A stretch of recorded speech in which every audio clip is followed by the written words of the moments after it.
Hello, everyone. Happy Tuesday. It's not our usual day. It's not our usual co-host, but thank you for joining us anyway. Due to scheduling conflicts, we could not be here yesterday, and Carly cannot be with us. But thankfully, our writer Blake has stepped in to help us out. Everyone say hi to Blake. Hey everybody, how's it going? Hey, thank you for stepping in and Of pinch course. hitting for us. And also, thank you as always to our friends in the chat. And of course, first up, we've got Michael Bingham in.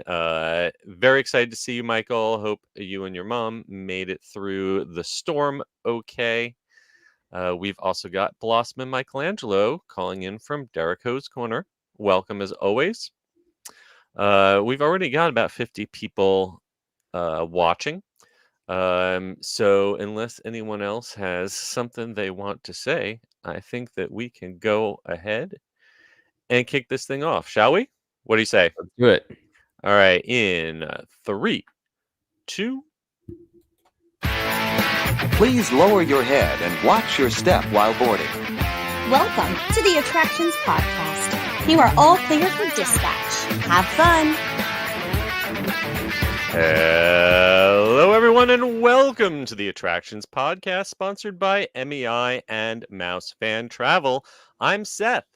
And I'm Blake. And we're here to talk to you about the latest and greatest in theme park news and more, as well as what's been going on in our own lives.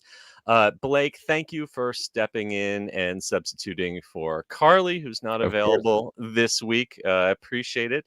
My life this last week was dedicated to a visit by our good frenemy Milton, who Yes. passed through looking for his stapler, and we will be talking quite a bit about that later in the show. But Blake, it's been a minute since you've been on the show. How have you been, and what have you been up to? Been good. Yeah, I'm in North Carolina, so we didn't get so much impacted by Milton, but we did by Helene, not specifically so much where I'm at in Charlotte, but some family members in the Asheville area definitely impacted. Some parks here impacted. I know Tweety Railroad, which we talked about a few weeks ago, that's completely closed for the whole Halloween season now as they kind of recover, and they just kind of committed to, all right, let's just focus on getting everything back ready for Christmas. So that's kind of, it's still very much recovery mode in a lot of areas of the state here. Yeah. Here in Central Florida, for the most part, we dodged a bullet, but there are places on the coast, like you say, places all through North Carolina, Asheville. Our thoughts, our hearts are with everyone who's been suffering from the recent storms. We certainly don't mean to make light by talking about theme parks, but theme parks is what we do, so we will be talking about them in relationship to the hurricane a little later. But before we get to that, we've got some news in the queue to jump into.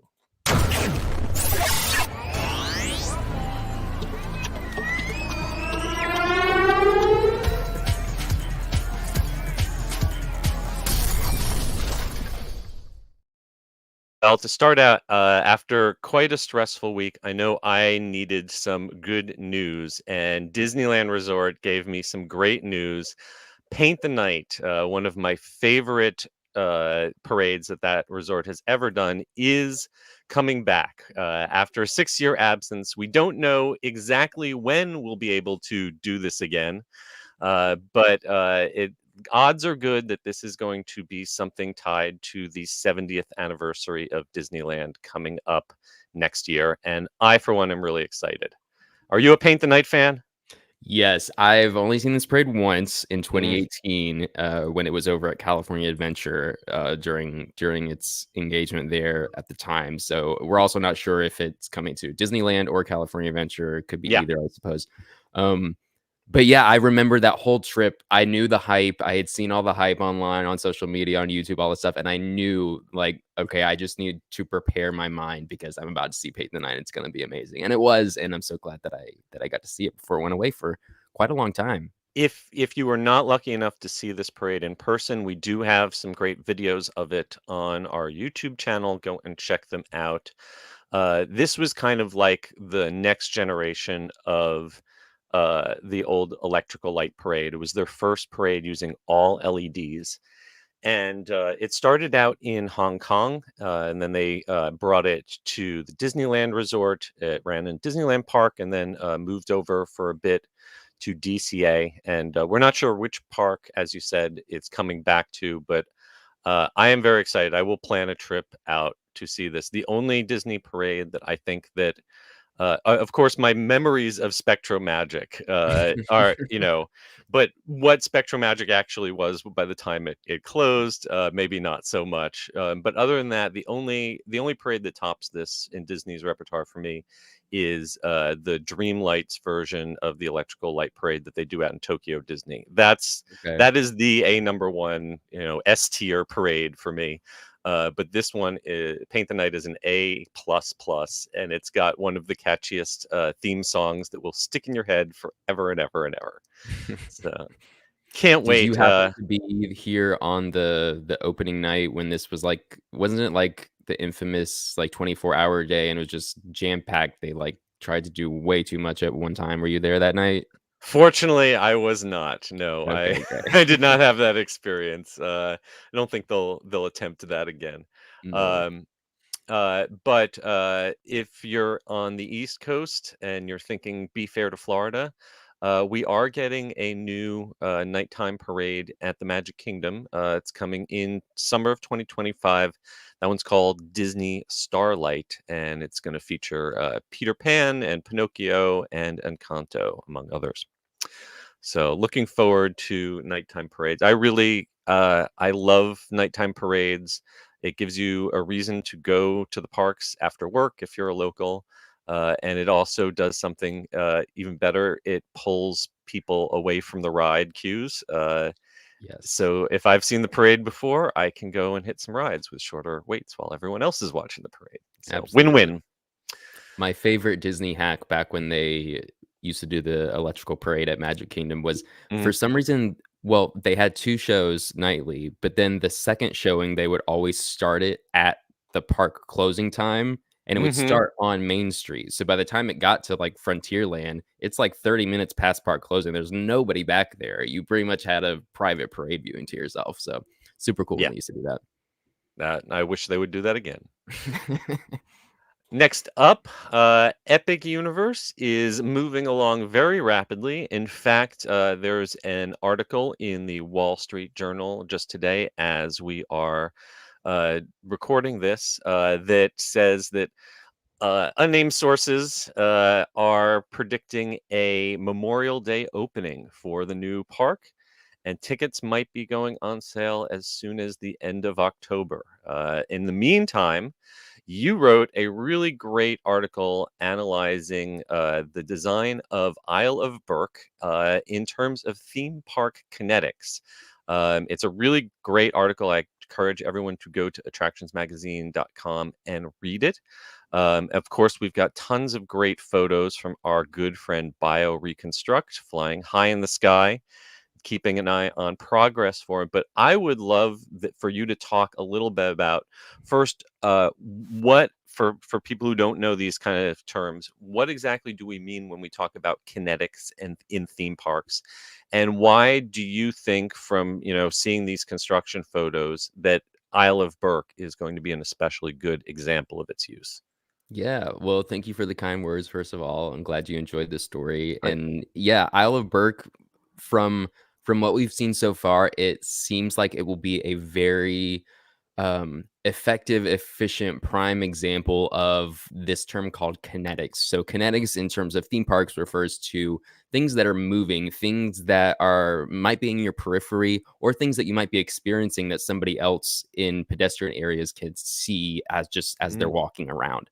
So Tomorrowland at Disneyland is a really great example of this, where you have that area where there's the submarines going in the water, the monorail is going overhead, the Matterhorn is in the distance, so you can kind of see the bobsleds bobbing in and out of the mountain. Then you also got Autopia. Then you also at one time had the People Mover working.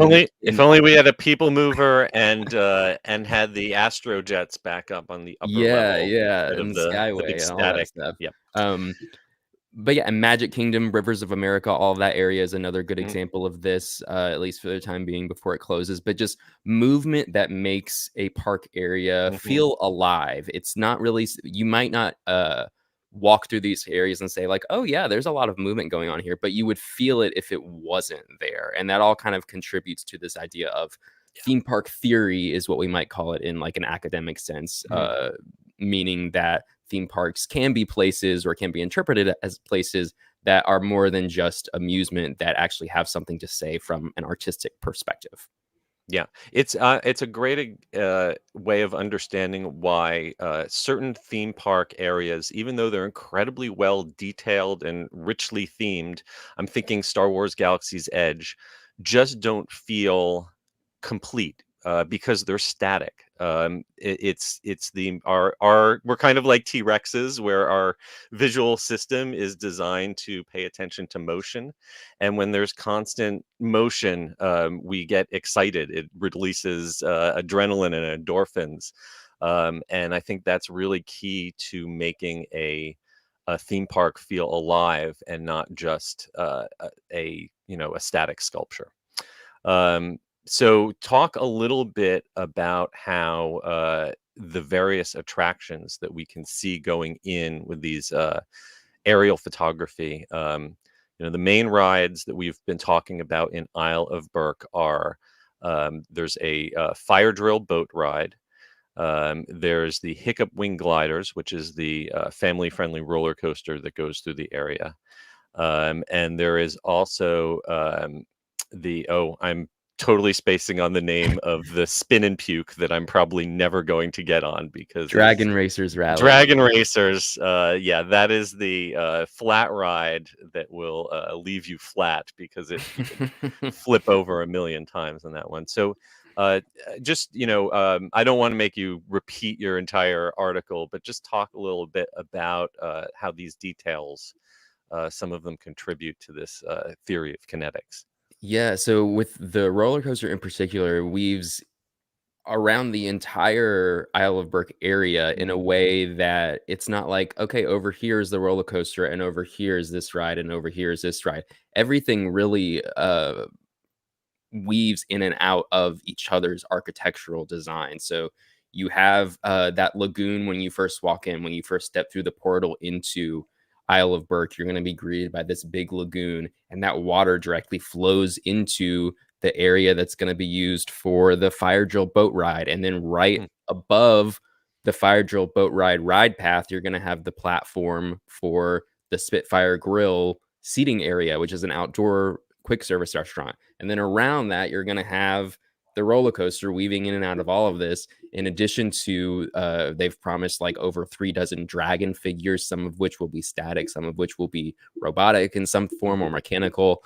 So you're going to, again, having a lot of kinetics, both in terms of these big statement pieces like a roller coaster rushing past you or underneath you or above you, but then also some of those smaller details like, hey, maybe is that a little dragon popping its head in and out of the window, stuff like I that. I'm really looking forward to, we've got these forced perspective dragon houses that are built on top of the mountains, kind of extending the scale of the whole place. But I'm looking forward to maybe some animatronic moving tails or such sticking out of some of these, just giving that that little bit of motion that you catch out of the corner of your eye. Yeah, it's really it's amazing how it's coming along, and I love some of the little details that you pick out in this article, like the uh, kind of dragon versions of the comedy and tragedy masks that are hanging above the theater Mhm. entrance for the Untrainable Dragon show. Um, a lot of great detail all coming together, including on the Viking training camp. The play area here, it's coming along to look at least a bit better than the Shrek playground that we got, which is been closed off recently. I'm not sure what's going on Oh, with that, but last time I was through there on the other day, there were construction walls all around it, so not sure what's happening there. interesting. All right. Well, we've got lots more articles about Epic Universe construction. detailing progress on all of the various lands, as well as the whole project overall. And head on over to Attractions Magazine to read up on them. And like I mentioned, we maybe by next week or the week after, we'll have a little more official details on the opening of this. We're getting close. Very I mean, not exciting. really, but like it's I mean, wild. I think if we're talking about an official opening in Memorial Day, to see soft openings and previews happening in, early spring, February, March, could definitely possible. So looking forward to it. All right.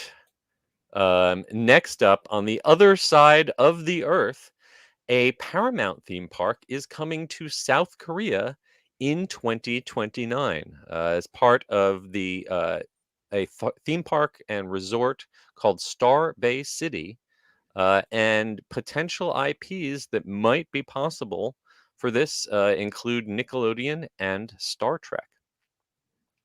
I did not have this one on my bingo card. Did not hear a lot of this beforehand, but here are the details really briefly. This is a Korean retail company called Shinsegae Group. They've partnered with Paramount Global to design this complex, and part of the complex is going to be the Waeseong International Theme Park, which will include Paramount IP. They've not said exactly what IP. We have some speculation about whether Star Trek or Top Gun or Nickelodeon could be a part of this project, but they've not officially announced any attractions or properties.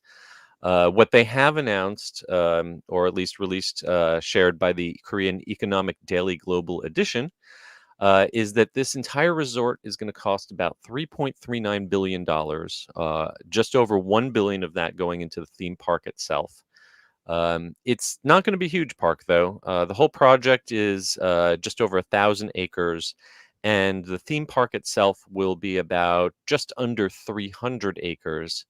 For comparison, Disneyland is about 500 acres. So decent size, but not massive. Is And when there you say a Disneyland? That's Disneyland Resort, the whole the entire thing, not resort? just the park. Yeah, Okay, all right. So that is a decent size then, if you're combining Disneyland and Downtown Disney and California Adventure. So that's yes. decent size.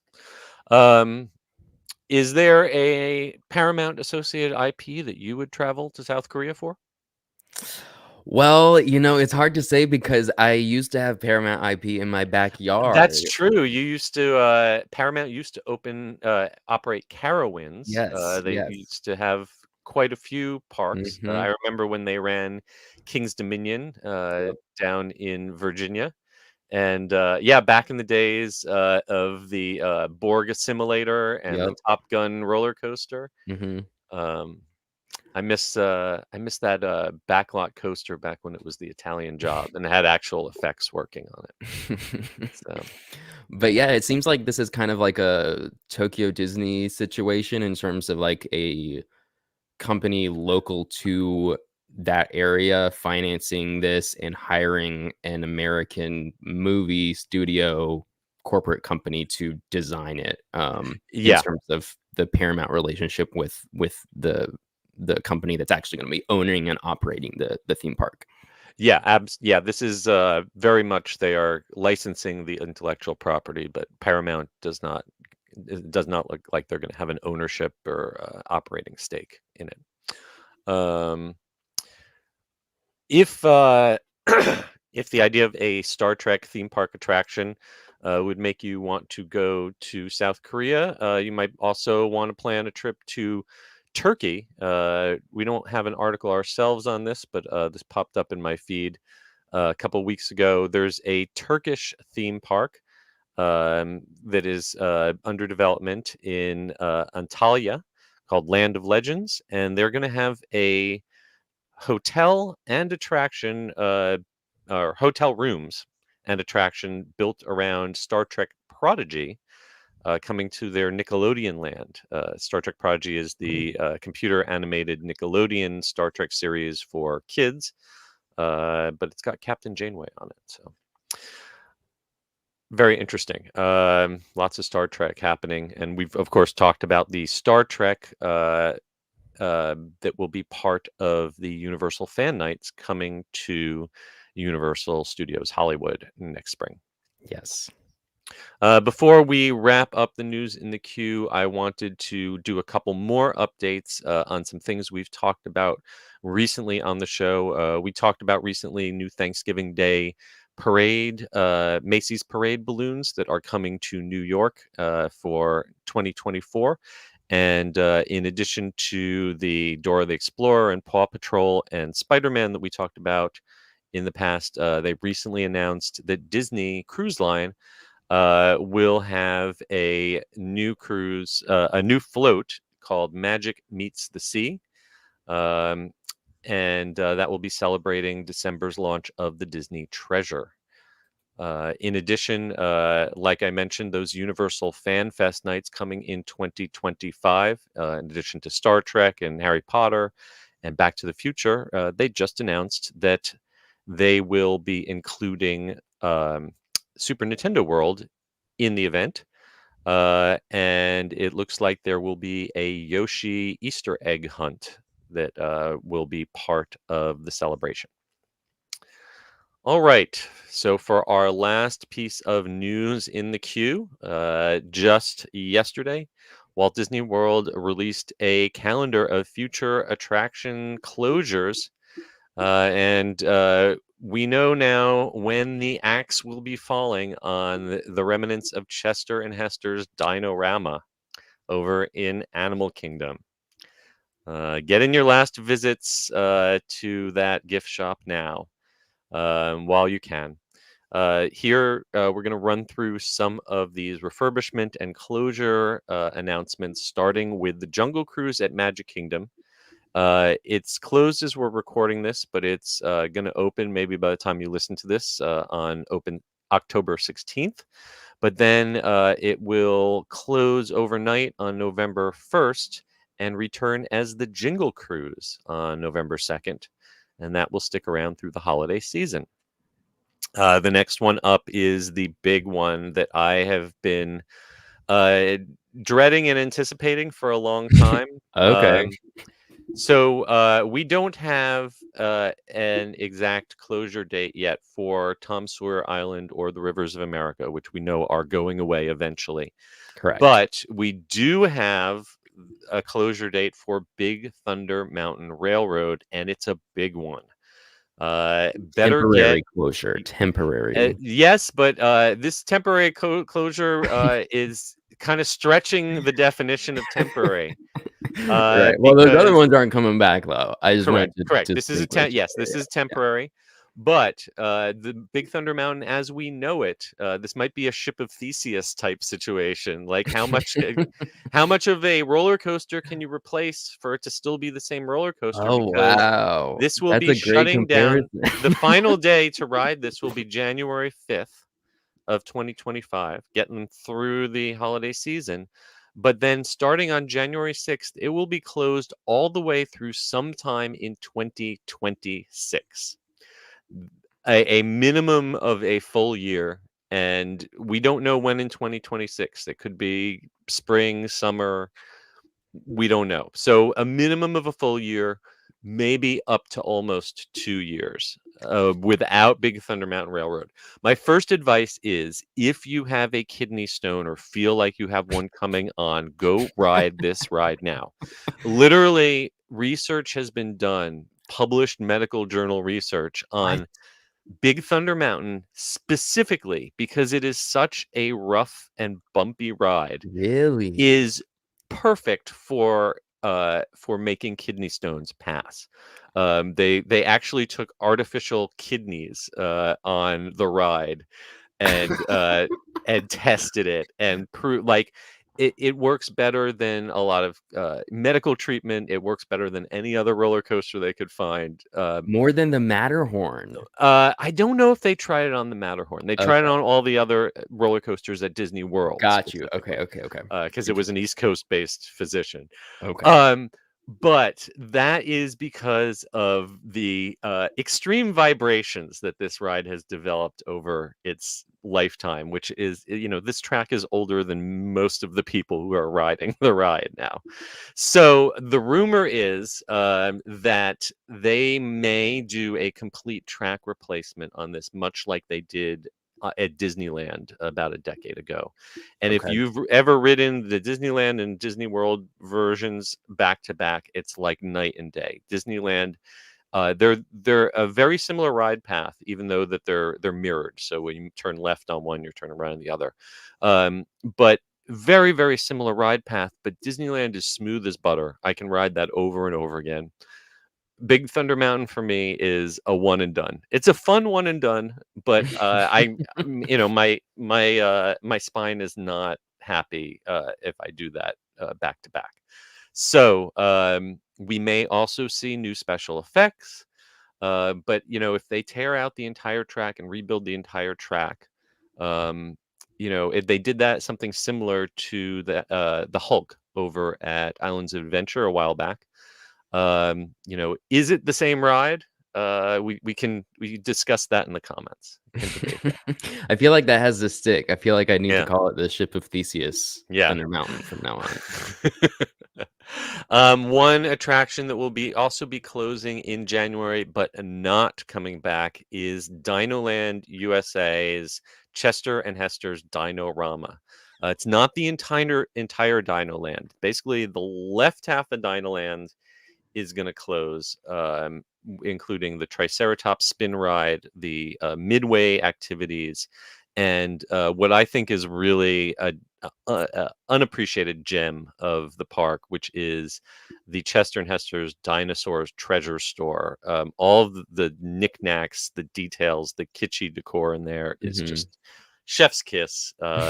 There's also a sculpture right outside the store, which I'm assuming will also be going away. That's right. Mr. Imagination. He passed away a number of years ago, but he was a local folk artist who also did the archway. The back entrance to the House of Blues over at Disney Springs is another one of his works. So check that out, and check out his dinosaur sculpture there one last time. I know I need to go and get one last selfie with it. So and this for what it's worth, Yeah. I just have to say, a few weeks ago, our team published an article that said, we don't know when Dinoland is exactly closing, but it's going to be at least until January 13th. And the date you nailed exactly January 13th. Nailed it. Yes, exactly. January 13th so January 12th is your last day to experience this part of Dinoland. The good news is that Dinosaur, the Boneyard Playground, Restaurantosaurus, Dino Bite Snacks, and Trilobites are all going to remain open for now. How much longer for now is anyone's guess. We know eventually the dinosaur ride will transform into an Indiana Jones ride. The other half, we're looking at an Encanto experience. The whole area is going to be rebranded as Tropical Americas. And this is a long-term project, but it is definitely moving forward. Finally, this one was a bit odd. We have been waiting for a while to see the new version of The Little Mermaid show at Disney's Hollywood Studios, because they previously promised that it would open in fall of 2024. Well, fall 2024 is almost over, and they have punted. They have kicked the can down to summer of 2025, which is weird because they put out on social media and stuff some behind the scenes footage. They've definitely been rehearsing and developing this. It looked like they had a schedule to get this up for 2024. So I'm curious. We don't know if this is somehow related to the Monsters Inc. roller coaster that is supposed to be coming in. A lot of speculation that that could be going in the same animation plaza where this Little Mermaid theater is, but honestly, we just don't know. Just don't know. But we also just don't know exactly when Tough to Be a Bug is going to close at Animal Kingdom. We're supposed to be getting a new Zootopia show in that 3D theater in 2025 in the winter, but don't know when your last chance to see Tough to Be a Bug is. Which of these are you going to miss the most once they close? Definitely. I think it's a toss up between It's Tough to Be a Bug and Mm. Dinosaur. It's Tough to Be a Bug, I feel like, is just so like every single time there's gonna be families who unknowingly take their kids in seeing, oh, it's Bug's Life, oh, it's in the tree, what, surely this is family friendly. It's It, definitely not. It's it is terrifying. traumatic. It is Even as an traumatic. adult, I have to do like, okay, deep breathing, breathe in, breathe out when it like covers with fog and all the spiders and stuff. So I will miss just the chaotic energy of It's Tough to Be a Bug. And then Dinosaur, I'll I also miss that Hopper animatronic. He hasn't worked the last few yeah. times I've gone to see it, but that is, people talk about the Wicked Witch from the old Great Movie Ride or whatever, but I think Hopper is really one of the most dynamic animatronics they've ever made. That's shame to And lose. then Dinosaur, I have written the Indiana Jones version at Disneyland, and even though this won't be an exact clone of that as we understand it, I still do like the different having both versions, and particularly one of the best pre-shows Disney's ever done with Dr. Seeker and Dr. Marsh. Just great world building, character building performances there all around. And Yeah, that shop that you mentioned is really cool too. I used to do delivery services at Animal Kingdom and used to get to pick up packages in that shop about 7 times a day. So definitely spent a lot of time in there, and a lot of really cool just prop design details throughout that store. I can't say I'm going to miss the rest of Dinorama. The worn out parking lot aesthetic was like a little too clever for its own good. It's like yes, it's supposed to be trashy, it's supposed to be cheesy, but when you're paying $200 a day for a theme park, cheesy and trashy is not necessarily what you want. So I'm looking for, if nothing else, I'm looking forward to trees and shade, because this Tropical Americas area rendering looks very lush and green, and lush and green is something that the Dinorama area was not. So that will definitely be an improvement. And we've already said goodbye to arguably the best part of what this was. Exactly, Primeval World. Yeah. Yes, long gone. Very sad. But you can ride a virtual clone of it just down the street on 192 over at the Fun Spot at Old Town. They have an almost identical model to the old Primeval World, just with a much shorter wait. All right, that is going to bring us to the end of our news in the queue. Before we jump into this week's main attraction, let's hear a quick word from our sponsor. The Attractions Podcast is brought to you by MEI and MEI-Travel. Whether your next vacation is a magical trip to the theme parks, an exciting adventure to the pyramids of Egypt, or just a relaxing cruise on the turquoise waters of the Bahamas, MEI-Travel provides premium service and expert advice to help you get the most of your vacation. They are always free of any hidden fees or costs to you. Visit them at mei-travel.com. It's time for the main attraction! Okay, for this week's main attraction, as I mentioned at the top of the show, Hurricane Milton basically dominated my week, as it did the week of most folks living here in Florida.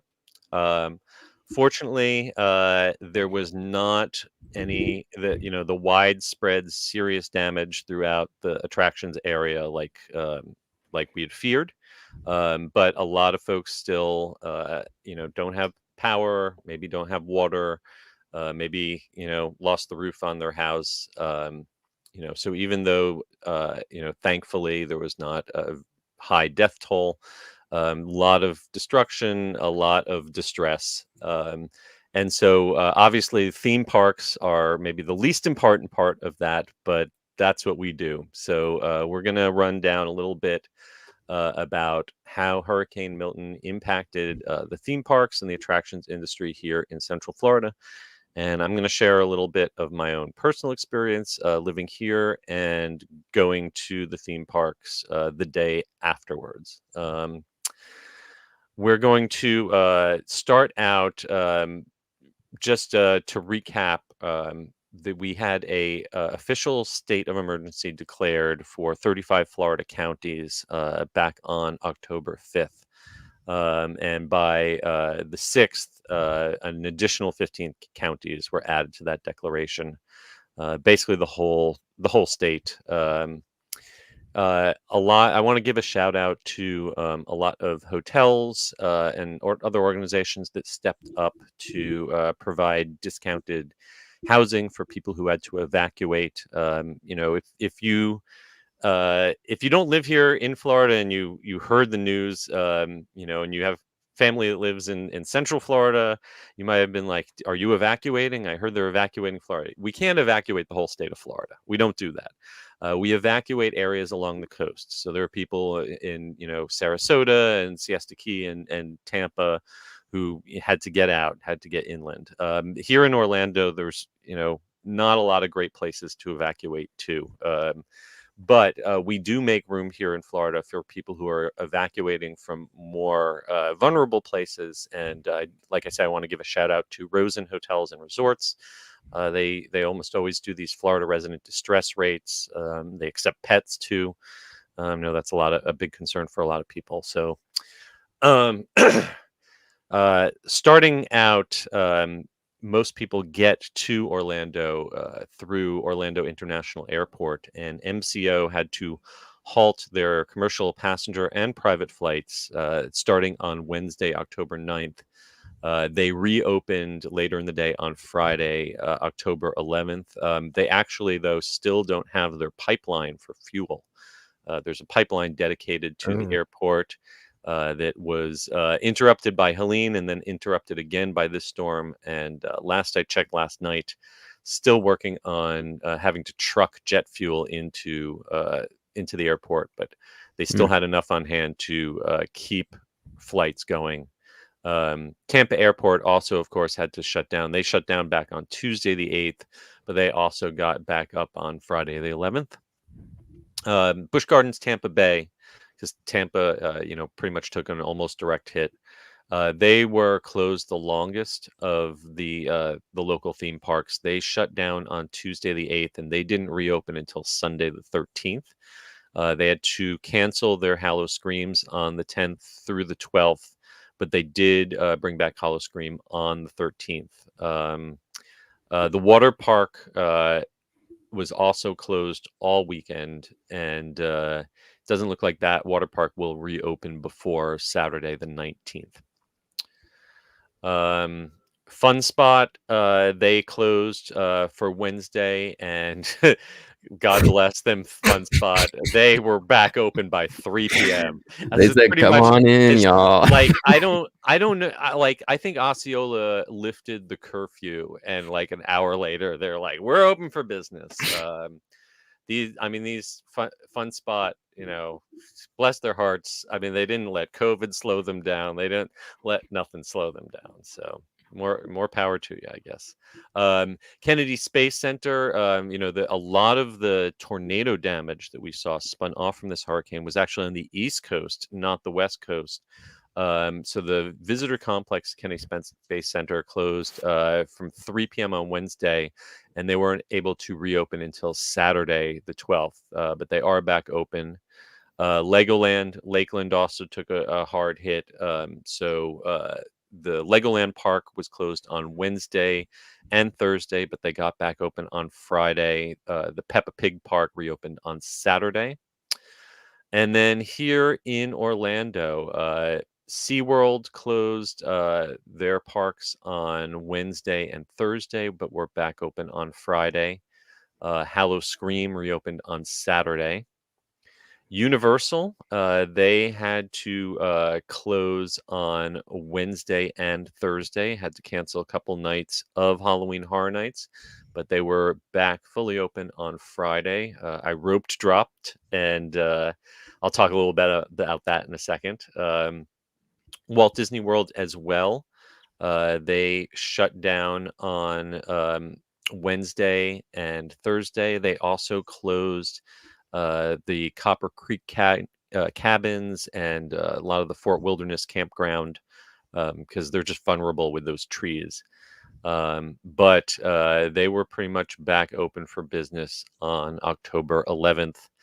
Last but not least for me, I was supposed to be on a cruise while this Oh this no. storm, right after the storm, I was supposed to be on the media preview premiere of The Sun Princess, which was making its debut out of Fort Lauderdale, Okay. Port Everglades. So my way of getting there, I was going to go with our editor, our publisher, Matt. The Brightline train was supposed to take us there, and the Brightline had to shut down on Wednesday and Thursday. It reopened on Friday afternoon, but that was too late to get us there before the ship departed.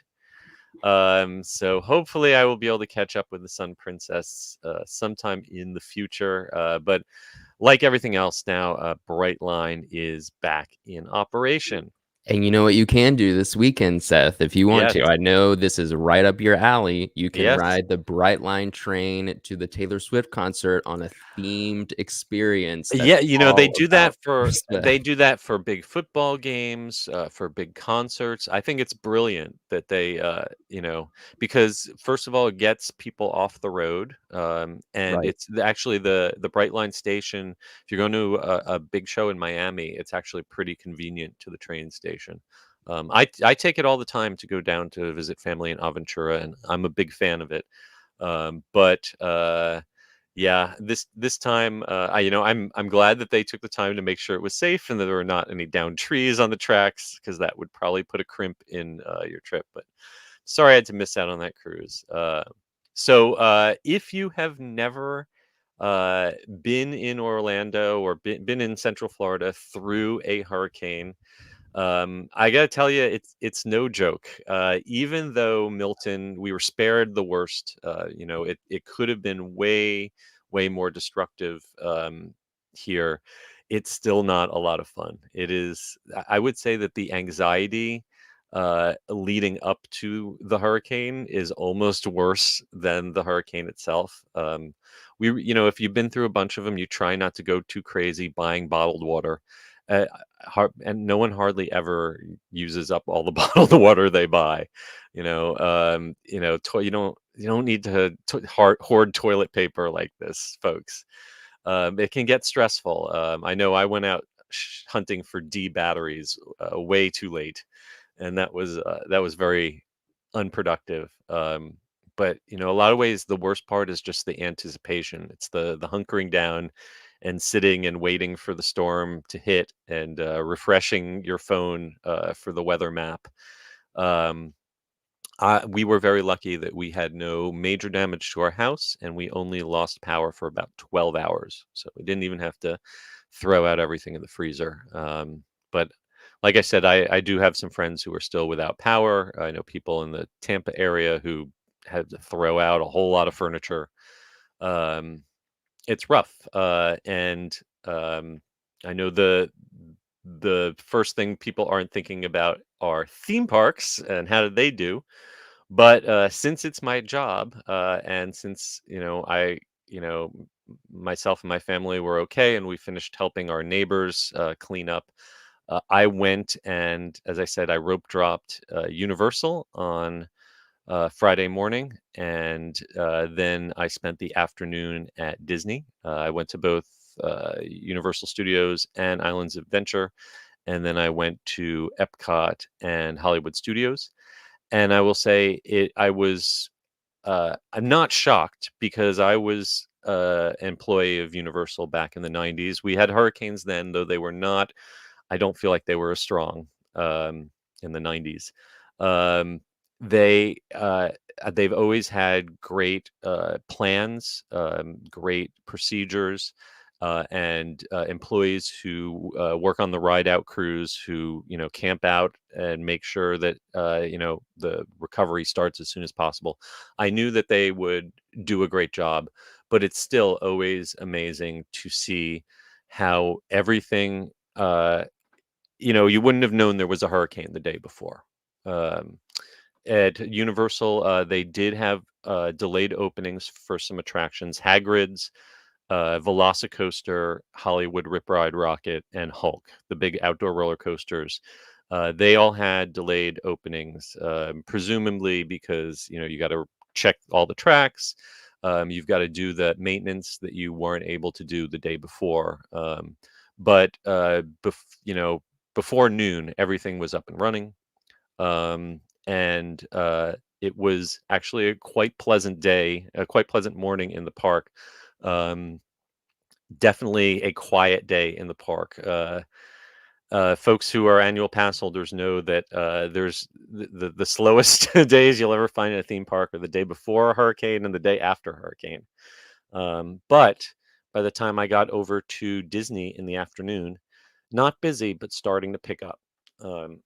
And by the time I left around 6 o'clock, definitely you saw a lot more people starting to come in. So, very quick recovery.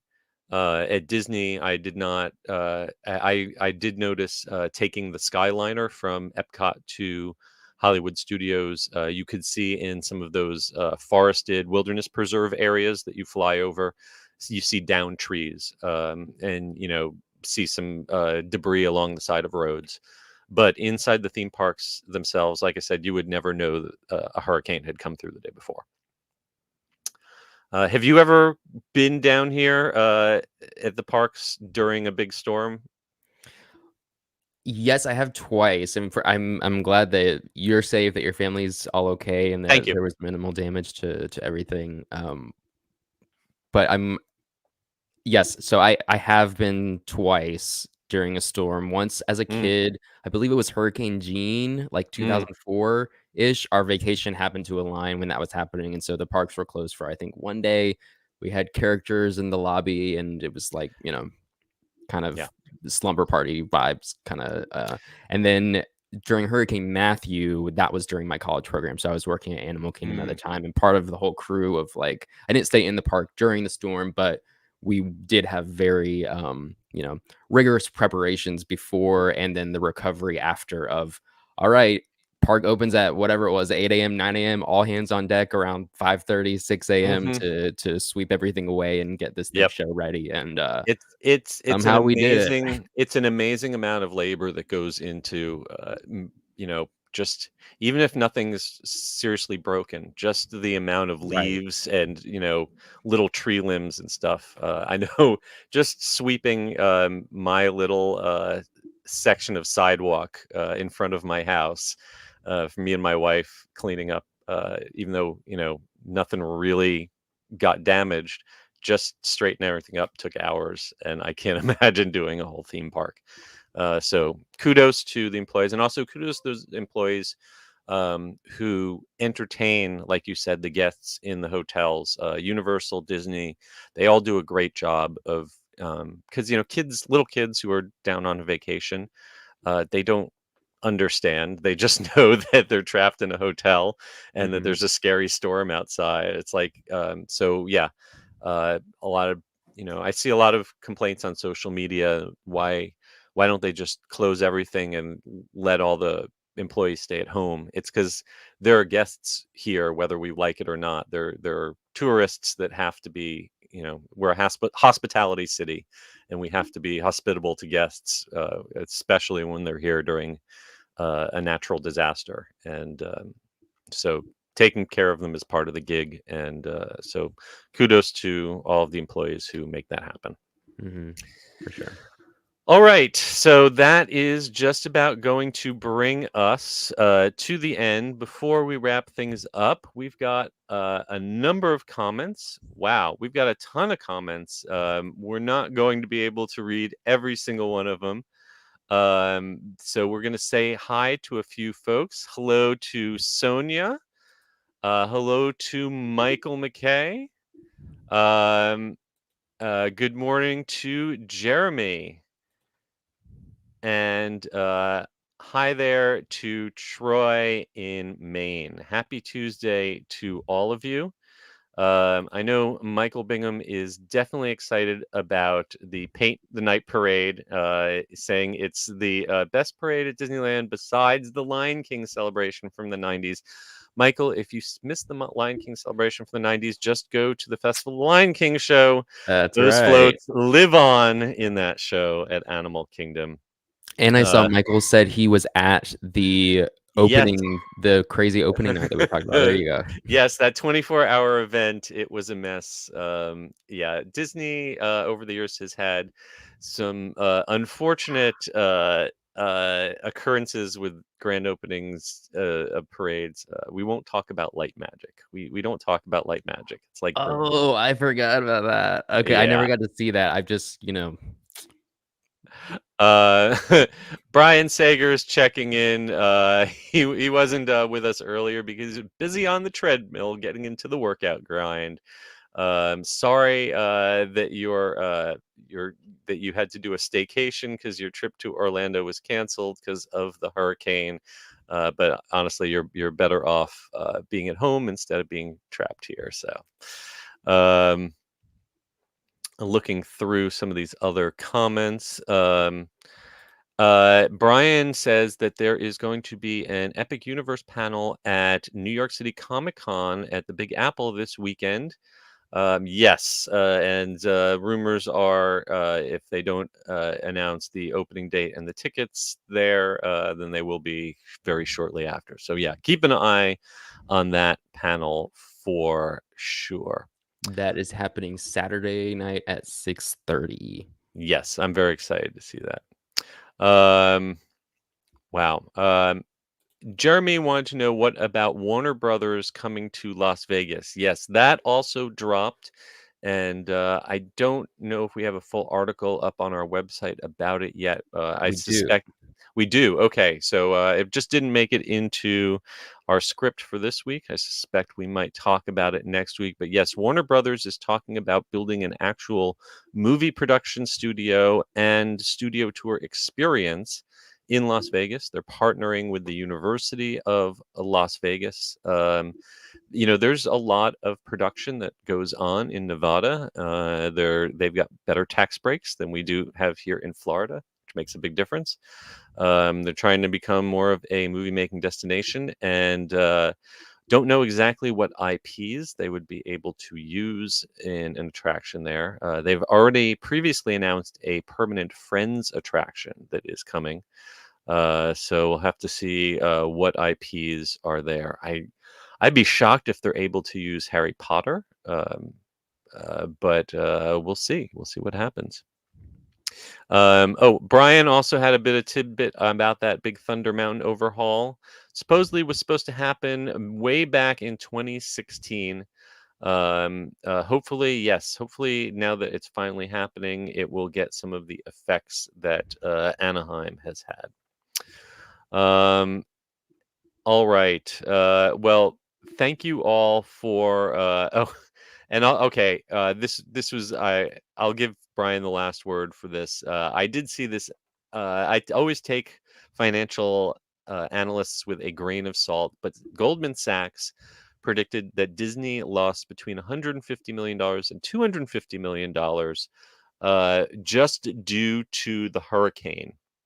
That seems like a lot to me, but considering that they are only closed for 2 days, but there's definitely big money lost there. So, all right, well, that is going to wrap things up.